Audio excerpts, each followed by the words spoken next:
Bom, eu tenho bastante texto para tentar fazer dentro do tempo, então vou manter os agradecimentos muito curtos, mas eu queria dizer muito obrigado ao Eduardo, à Débora, à Aline, Juliana, todos os gaiatos da faixa de Gaia que organizaram esse evento e nos reuniram aqui.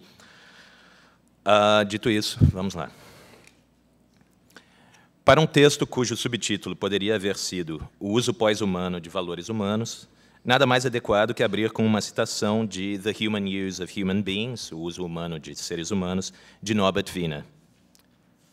Cito: num sentido bastante real, nós somos náufragos em um planeta condenado. Mas mesmo em um naufrágio, a decência humana e os valores humanos não necessariamente desaparecem e devemos fazer o melhor uso deles. Se necessariamente teremos de afundar, que seja de uma maneira a que possamos aspirar, como estando à altura de nossa dignidade. Fecha aspas. Por mais familiar que o espírito dessas palavras possa nos soar, o naufrágio a que se referia esta passagem, escrita em 1950, quando a ideia de crise ambiental ainda estava por ser formulada, não era aquele que hoje nos inquieta. Assumindo o que a gente poderia chamar de uma perspectiva realmente ampla, Wiener estava falando aí de algo ainda maior e mais definitivo que o fim das condições de vida em nosso planeta, ainda mais inelutável e irreversível que um inverno nuclear ou os processos físicos que atualmente conduzem o sistema Terra na direção de parâmetros além de um espaço operacional seguro para a humanidade. O que ele tinha em mente era a tendência estatística da natureza à desordem, expressa pela segunda lei da termodinâmica, isto é, a tendência de crescimento da entropia geral de um sistema fechado e, uma vez que admitamos tratar o universo como um sistema fechado, a noção de morte térmica do universo que daí decorre. Tratava-se, em resumo, da ideia de que eu cito Wiener de novo, nossa pequena ilha local e temporária de entropia decrescente no interior de um universo em que a entropia como um todo tende a crescer, este pequeno planeta, onde se desenvolveram as únicas formas de vida de que tivemos notícia até hoje, e também a espécie humana, suas máquinas, seus projetos, está, como tudo mais, fadada a desaparecer num processo cósmico que caminha implacavelmente rumo a, eu cito de novo, uma uniformidade sombria da qual não se pode esperar mais que pequenas e insignificantes flutuações locais. Antes que eu seja acusado de substituir um problema já suficientemente grande, o aquecimento global, por outro ainda maior, a morte térmica do universo, permitam-me explicar que a citação deste trecho cumpre aqui uma tripla função. A primeira consiste em revelar, por contraste, uma estranha tendência na história do pensamento ocidental. O excepcionalismo humano, que, ao mesmo tempo que admite a finitude de praticamente tudo que nos cerca, inclusive a de cada indivíduo humano como tal, parece incapaz de contemplar a possibilidade de que a humanidade seja, ela também, finita enquanto espécie. A segunda função, o segundo motivo de usar essa citação, consiste em pensar o que acontece com nossa disposição para a ação quando admitimos esta possibilidade e propor uma política que não dependa da esperança para se justificar. Bom, começamos com o primeiro destes pontos. Nós não podemos deixar de louvar a inflexível coragem do pai da cibernética, ou seja, do Norbert Wiener, em não recuar diante do pensamento de que, como disse Jean-François Lyotard, de certa maneira, já estamos todos mortos. A ideia, seja ela de esquerda ou de direita, segundo a qual todos os problemas com que se depara a humanidade seriam igualmente solúveis em um prazo mais ou menos longo, não pode deixar de pressupor a ideia, por definição inverificável, de que a humanidade contaria com um tempo infinito para resolver seus problemas. A confiança em nossa capacidade infinita de resolução de problemas supõe, isto é, uma existência infinita da humanidade. Premissa de origem provavelmente religiosa, que raramente se viu diretamente questionada, ainda menos a partir da modernidade, em que ela convergia perfeitamente bem, num ponto de fuga distante, com a fé nos poderes redentores da técnica, da razão e do progresso. Casos como o de Wiener ou de Gabriel Tarde, que indiretamente zombava de nossa soberba ao afirmar que, eu cito, não há fóssil vegetal ou animal de uma espécie extinta há séculos que não tenha tido uma segurança legislativa, uma certeza aparentemente fundada de que viveria tanto quanto o planeta? Casos como esses são, sem dúvida, a exceção. Muito mais comuns são aqueles como o de Kant, para quem seria contraditório, arbitrário, infantil, é a palavra que ele usa, que, com uma mão, a natureza dotasse uma espécie de capacidades que a elevam acima das demais, destinando-a aos mais altos fins a que a própria natureza poderia aspirar, ao mesmo tempo que, com a outra mão, a impedisse de realizar plenamente estes potenciais. Mais que isso, se aceitamos a hipótese de um universo arbitrário, sugere Kant, todos os princípios práticos teriam de ser abandonados, e não haveria mais nada que pudesse imbuir nossas ações de sentido. É pouco provável que, fora do domínio da religião, vejamos alguém abraçar abertamente, nos dias de hoje, este argumento ou a sua premissa, a premissa de uma ordem teleológica, de uma ordem moral, em última análise, da natureza, mesmo que, como no caso do Kant, apenas postulada. Pelo contrário, em um mundo amplamente vacinado pela racionalidade científica contra qualquer tentativa de projetar uma teleologia ou uma ordem moral sobre a natureza, parecemos perfeitamente dispostos a entender a atribuição de sentido como atividade humana, demasiado humana, e a aceitar um universo desprovido de sentido, dado ao acaso e à contingência. Não nos parece estranho admitir que o surgimento e desenvolvimento da vida na Terra não tenham sido mais que uma imensa casualidade, uma ocorrência fortuita que poderia igualmente não ter ocorrido. E, no entanto, ainda nos parece assimetricamente mais difícil conceber que nosso fim possa ser tão carente de sentido, embora não de causas, como a gente sabe, quanto o nosso início. Penso aqui, evidentemente, no negacionismo, em suas diferentes formas, que ou decorrem diretamente da incapacidade de assumir subjetivamente as implicações mais amplas da crise ambiental, quer dizer, a possibilidade de extinção da espécie, ou cinicamente exploram essa dificuldade a fim de manterem-se plausíveis, apesar das evidências montantes em contrário. Mas o negacionismo é apenas o caso mais evidente, e mesmo aqueles que aceitam a crise ambiental em toda a sua potencial gravidade não estão necessariamente livres da tendência de seguir tentando atribuir a ela um sentido moral ou cósmico que ela não tem. Há quem enxergue um possível fim da espécie como retribuição pelos pecados da humanidade, e, fazendo assim, projete sobre ele um esquema moral de crime e castigo. Há também quem veja na catástrofe a única esperança de, a partir das cinzas, construir uma humanidade distinta daquela que terá ardido, e, com isso, projete sobre ela um esquema religioso de sacrifício e purificação. Por último, há aqueles que só conseguem entender qualquer referência aos riscos reais que a crise ambiental comporta como pertencendo ou a um esquema, crime e castigo, ou a outro, sacrifício e purificação, e que são, portanto, igualmente incapazes de entender o fim como uma coisa que pode simplesmente acontecer. Eu me refiro aí a todo mundo na esquerda, principalmente, que diz, não, esse negócio de preocupações ambientais a gente tem também, mas essa coisa é meio catastrofista. Em última análise, aquilo que eles criticam nos outros revela sua própria limitação, a incapacidade de conceber o fim como algo que possa existir independentemente de uma projeção de nossos medos e desejos, algo que, em sua impassível arbitrariedade, em sua total indiferença a nossos propósitos, pode simplesmente acontecer.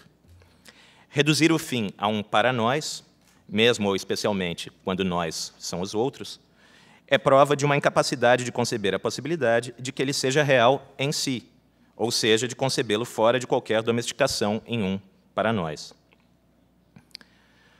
O fim de que a crise ambiental nos fala não tem nenhum sentido escatológico, como redenção, revelação, juízo final, telos. Sendo a obliteração de toda a capacidade humana de atribuir sentido, ele é, propriamente falando, sem sentido. Ele é simplesmente a ideia de que o prazo que a humanidade teria para resolver seus problemas, desenvolver suas aptidões ou realizar seus desejos pode ser unilateralmente abreviado, como num exame em que o tempo se esgotasse antes de conseguirmos responder a todas as questões. Não é, portanto, um fim, mas apenas a interrupção, que nos surpreenderia no meio de nossas mais baixas tarefas, bem como de nossos mais elevados projetos. Essa distinção terminológica entre interrupção e fim, eu pretendo mostrar depois, me parece que tem alguma utilidade.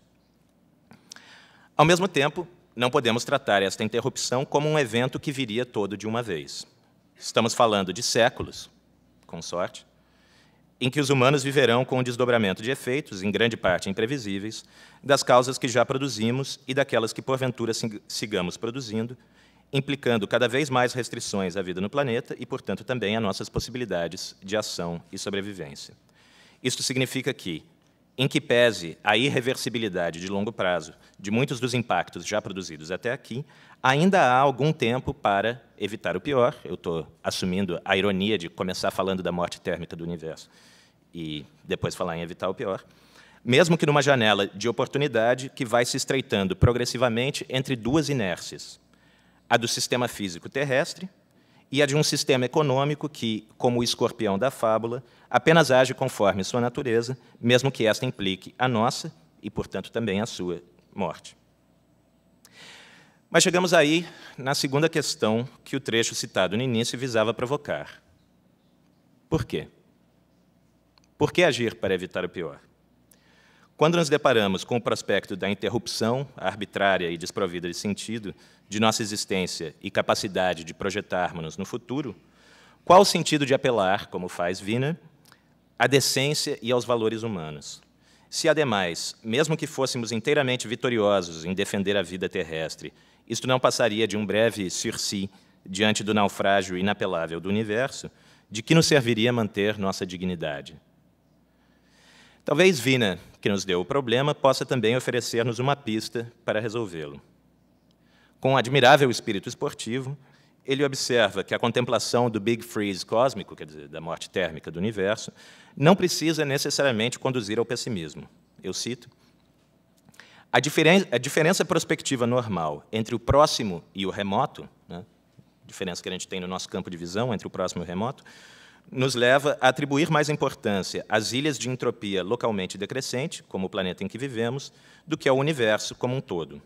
Em outras palavras, nosso provincianismo cognitivo faz com que, mesmo que tenhamos fé na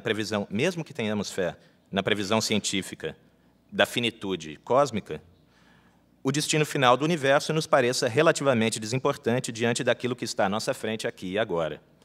A consciência da futilidade cósmica de nossos propósitos não diminui em nada nossa propensão a criar propósitos para nós mesmos, a conferir valores e sentidos àquilo que nos cerca. Parafraseando Jacques Lacan, poderíamos dizer que, se em termos cósmicos o sentido não é, porque o universo é inteiramente indiferente a nossos propósitos e desejos, ainda assim há sentido, na medida em que não podemos deixar de produzir sentido ou de atribuir valor àquilo que nos cerca. E se há sentido, é justamente porque aquilo que nos é imediatamente mais próximo não pode deixar de nos importar. É preciso, aliás, reconhecer que conferir sentido às coisas não é uma atividade exclusivamente humana, como nos indica o conceito de valor biológico, entendido como valor que um ser vivo qualquer atribui a tudo aquilo que responde, eu cito Antônio Damasio aqui, as necessidades imperativas que provêm da luta constante por manter-se vivo. Ou seja, tudo que está vivo atribui valor e sentido porque está vivo, na medida em que sente dor e prazer. Onde poderíamos, com efeito, falar de uma especificidade do humano é no modo como nossos valores nos são reflexivamente acessíveis, o que lhes faculta diversidade e complexidade maiores que aqueles encontrados entre outros seres vivos. Pode ser que, como sugeriu Douglas Adams, eu esteja falando uma besteira e os golfinhos realmente sejam muito mais sofisticados que nós, mas a gente não sabe por enquanto.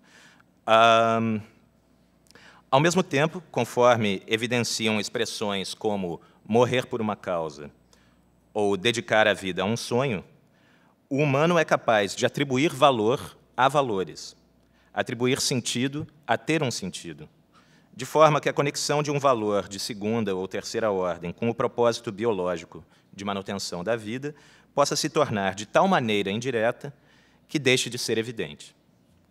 Neste caso, os valores deixariam de responder de maneira simples a qualquer propósito biológico para tornarem-se, propriamente falando, um excesso arbitrário, um fim em si mesmo, uma perversão antinatural.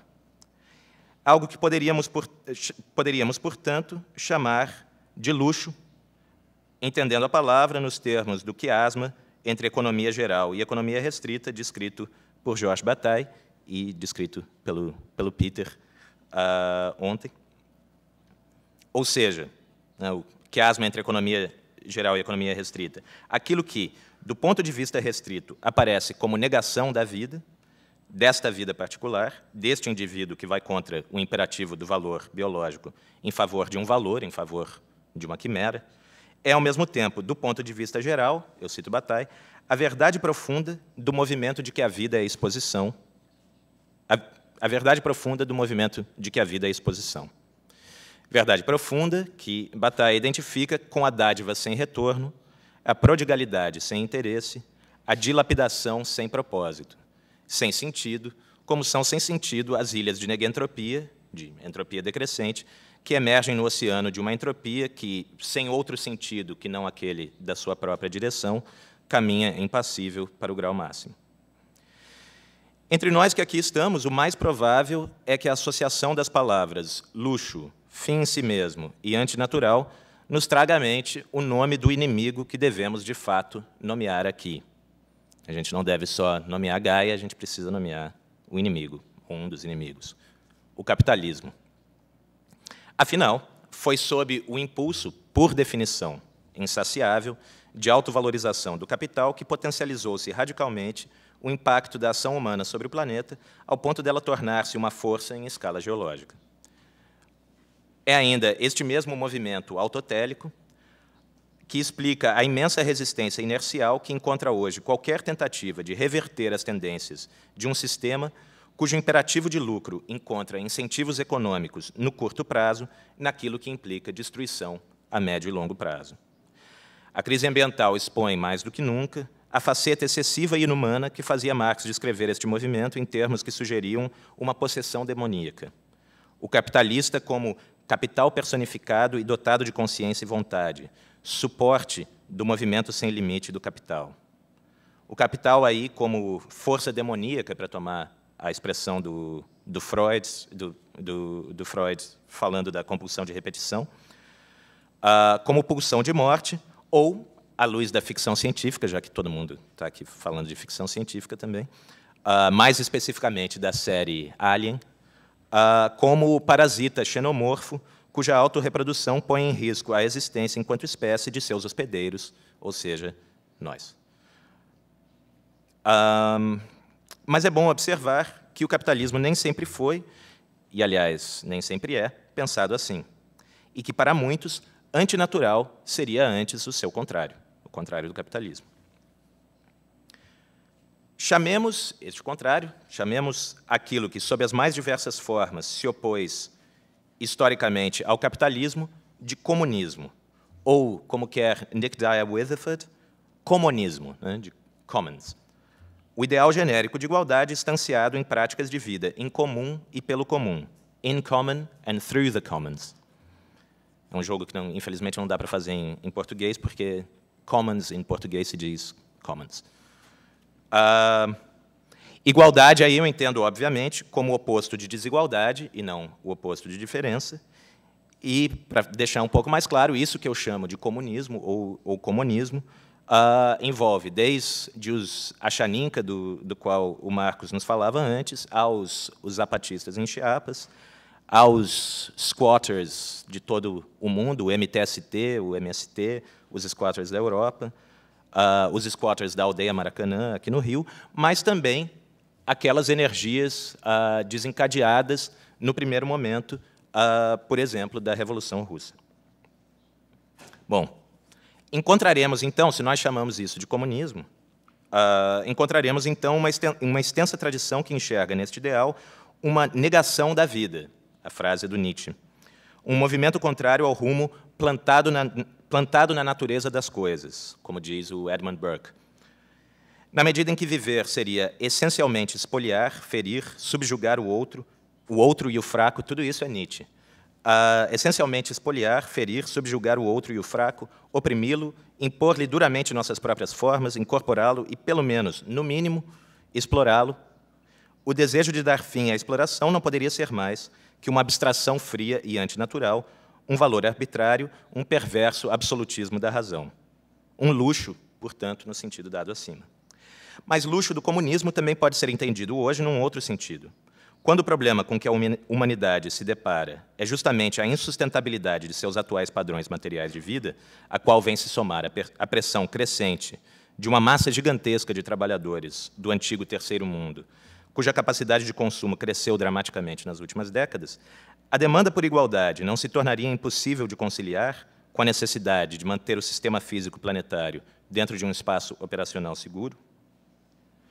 Com efeito, se compreendemos comunismo no sentido mais estrito, que se refere ao movimento operário dos séculos XIX e XX e suas expressões como política de Estado, é inegável que este, historicamente, haja compartilhado do excepcionalismo que infundadamente supunha a humanidade, e, portanto, também o sistema físico que lhe dá suporte, como eternos e imortais de direito. Marx, primeiro a descrever o impulso autodestrutivo do capital, pensou apenas em termos da criação das condições de emancipação plena da humanidade, sem levar em conta a possibilidade de que esta emancipação pudesse ser simplesmente interrompida pela extinção da humanidade, autodestruição do capital, mas não nossa.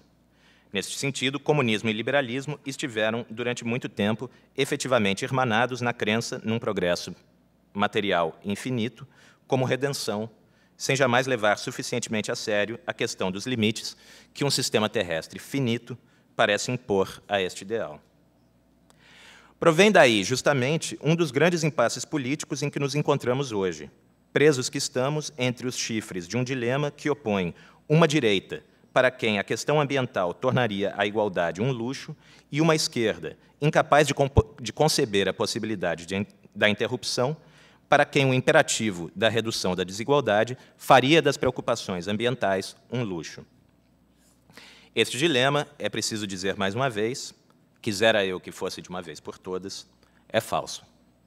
É um dilema, aliás, ao qual não podemos mais nos dar o luxo. O que pretendo fazer a seguir, para concluir, é defender a necessidade de reter a igualdade, ou o comunismo, como princípio guiador de nossas respostas políticas à crise ambiental, mas fazê-lo sem nenhum apelo a ideias piedosas do tipo apenas o comunismo pode nos salvar. Suspendamos a questão, sempre de fundo religioso, de nossa salvação e coloquemo-nos apenas o problema que Wiener nos propunha. Que valores, num naufrágio, eleger como estando à altura de nossa dignidade? Ou seja, esqueçamos a pergunta sobre como gostaríamos de viver eternamente e perguntemo-nos, ao contrário, como queremos viver o tempo que nos resta, seja ele qual for, o que não deixa de ser um modo de perguntar como queremos morrer. Na metáfora do naufrágio divina, me interessam seus tons algo vitorianos de uma ética da virtude, de um estoico elogio à capacidade de manter-se a gentleman, a good sport, nas condições mais desfavoráveis. Mas estes tons me interessam justamente na medida em que podemos pervertê-los, ou seja, na medida em que podemos responder à questão quais são os valores aos quais queremos nos dar o luxo, com a afirmação da igualdade ou do comunismo como princípio. Um comunismo como luxo. Como luxo, evidentemente, não do modo como entendem os apologistas do capitalismo que gostariam de se aproveitar da crise ambiental para fazer com que tudo mude, contanto que tudo continue exatamente igual. Isto sim, no sentido de um valor que não precisa buscar sua justificativa numa narrativa de redenção ou numa ordem profunda das coisas, mas pode, com toda a leveza trágica que a situação pede, se afirmar na arbitrariedade da sua própria escolha. Este é um valor ao qual decidimos dar valor. Se é verdade, como se diz, que a mudança climática põe todos os habitantes do planeta no mesmo barco, isto significa apenas que, assim como no Titanic, não estamos todos neste barco do mesmo modo. Pelo contrário, a questão ambiental evidencia diferenças claras quanto à distribuição de recursos, custos e efeitos. A distribuição dos recursos marca divisões tanto entre países e regiões do mundo, quanto internas a países e mesmo cidades. Tanto internacional quanto nacional e localmente, alguns consomem muitos recursos, enquanto outros consomem muito poucos. Os custos, igualmente, se distribuem conforme as linhas da Divisão Internacional do Trabalho, mas também regional e socialmente dentro de cada país. O passivo ambiental e social da exploração de novos recursos cai desproporcionalmente sobre alguns países, regiões e, principalmente, um determinado tipo de população, humanos e subhumanos, como disse a Juliana Fausto ontem, pobres, indígenas, negros, candangos, etc. Perdão, não humanos e subhumanos. Vocês entenderam. Os lucros e benefícios vão desproporcionalmente para países, regiões e grupos mais ricos. Finalmente, os efeitos da mudança climática afetam desproporcionalmente os mais pobres, desde os impactos sobre populações em áreas de risco, a migrações forçadas e a suba do preço de alimentos por conta de eventos climáticos extremos. Em outras palavras, a questão ambiental é inteiramente atravessada por questões sociais e políticas, e cosmopolíticas, porque ela é inteiramente atravessada por divisões sociais, políticas e cosmopolíticas. Algo que a maioria de nossos políticos pode querer negar, mas que sabem muito bem os poderosos lobbies da indústria petroleira e automobilística, do agribusiness, etc. Estabelecer o comunismo como princípio guiador de nossas respostas políticas à crise ambiental, como princípio de luta ou máquina de guerra, não como política de Estado, significa estar de posse de um primeiro critério para determinar a escolha e a priorização destas respostas políticas. Tem preferência aquelas que impliquem uma melhor distribuição de recursos, custos e efeitos. Resumindo este princípio em uma frase, tratar-se-ia de dizer que, se, como se diz, todos precisamos fazer sacrifícios, o peso destes sacrifícios tem de cair de maneira proporcionalmente maior sobre aqueles que proporcionalmente têm maiores condições de absorvê-los e que proporcionalmente mais se beneficiaram das circunstâncias que tornaram os sacrifícios necessários. Uma espécie de utilitarismo no sentido do John Stuart Mill, uma espécie de utilitarismo in extremis, se é para morrer, que seja com o máximo de felicidade para o maior número de seres. Um pessimismo alegre, como disse a Débora, ou alegria pessimista. Embora não haja espaço aqui para demonstrar more geométrico as duas proposições que seguem, creio que uma das vantagens de partir deste princípio é que é possível deduzir dele tanto uma razão para agir imediatamente, evitar maiores danos para as maiores vítimas, e, obviamente, isso é uma razão para as vítimas agirem, mas também para nós, enquanto aliados potenciais dessas vítimas, e deduzir também um inimigo imediato, claro, a indústria do petróleo. Se um certo discurso ambiental e um certo discurso de esquerda ainda se reconhecem como mutuamente excludentes, é porque, na verdade, ambos aceitam uma premissa que lhes é dada pela economia liberal, ou, no caso da esquerda, pelo pensamento econômico da Segunda Internacional. Para haver distribuição, é preciso haver crescimento. Ambos aceitam essa premissa. Se aceitamos esta premissa, nos deparamos com um dilema em que levar a sério os limites que a crise ambiental impõe ao crescimento indefinido implicaria abandonar a luta contra a desigualdade, ao passo que levar a sério a luta contra a desigualdade implicaria ignorar a crise ambiental. A única solução possível é cortar este nó górdio, rejeitando a premissa. O que está errado aí é a premissa. Afirmar a indissociabilidade da justiça social e da justiça ambiental significa dissociar a redução da desigualdade da ideia de crescimento indefinido. Deixamos, então, de falar na distribuição da riqueza a ser criada para falar na redistribuição da riqueza já existente. Como diz a Naomi Klein, no último livro dela, se os negacionistas dizem que o aquecimento global é um complô para redistribuir riqueza, não é só porque eles são paranoicos, é porque eles estão prestando atenção. Parece-me possível ainda deduzir deste princípio uma direção pela qual orientar nossas ações. Uma progressiva desconexão entre a reprodução da vida e a reprodução das condições que ameaçam a vida. O segredo da resiliência do capitalismo está justamente no modo como ele torna nossas condições de reprodução dependentes de nossa participação na reprodução do capitalismo. Deste telos, deste objetivo de desconexão progressiva entre vida e capital, também se pode deduzir um ponto de partida para a ação política, a manutenção ou criação, em condições não capitalísticas, das condições de reprodução de diferentes comunidades ou coletivos em qualquer escala. Mas que nosso ponto de partida seja local não implica que nossa ação só possa ser localizada. É preciso, com efeito, distinguir dois sentidos de local. Que a ação seja local, no sentido de que ela só possa partir de algum ponto, porque não existe nem solução global, one size fits all, nem agente político capaz de fazer valer essa solução, não segue que o único espaço de ação possível seja a atomização infinita da pequena escala.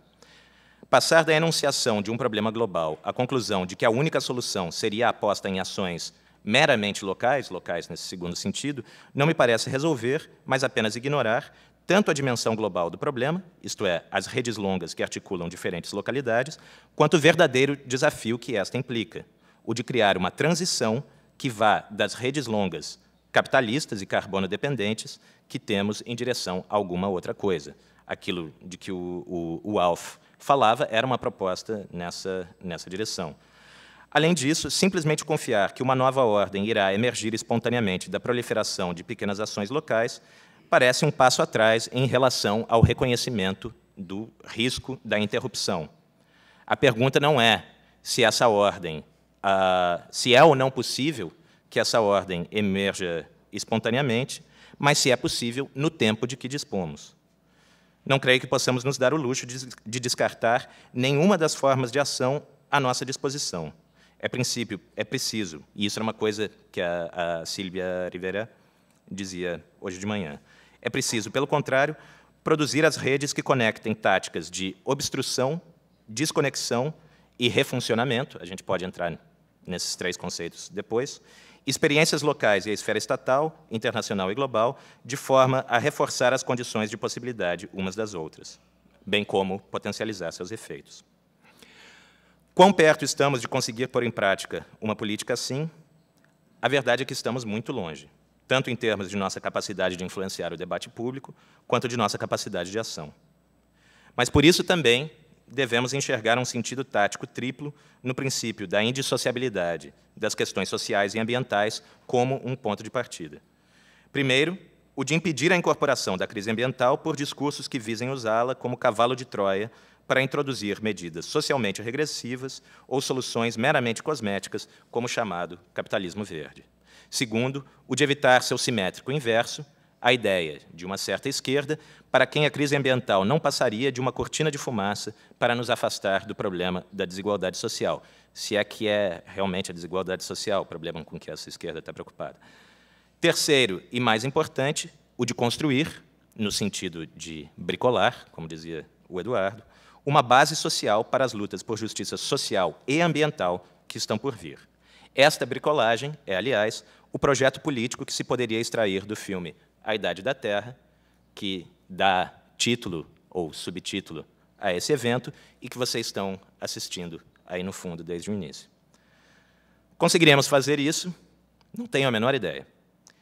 Mas também não tenho a menor dúvida de que nossa única chance de ter uma chance, a fighting chance, como se diz muito bem em inglês, passa pela constituição de movimentos de massa capazes, pela obstrução, pela desconexão e pelo refuncionamento, de progressivamente reconfigurar nossas condições de vida para que a vida tenha ainda alguma condição, organizando para desorganizar, desorganizando para organizar. Obrigado.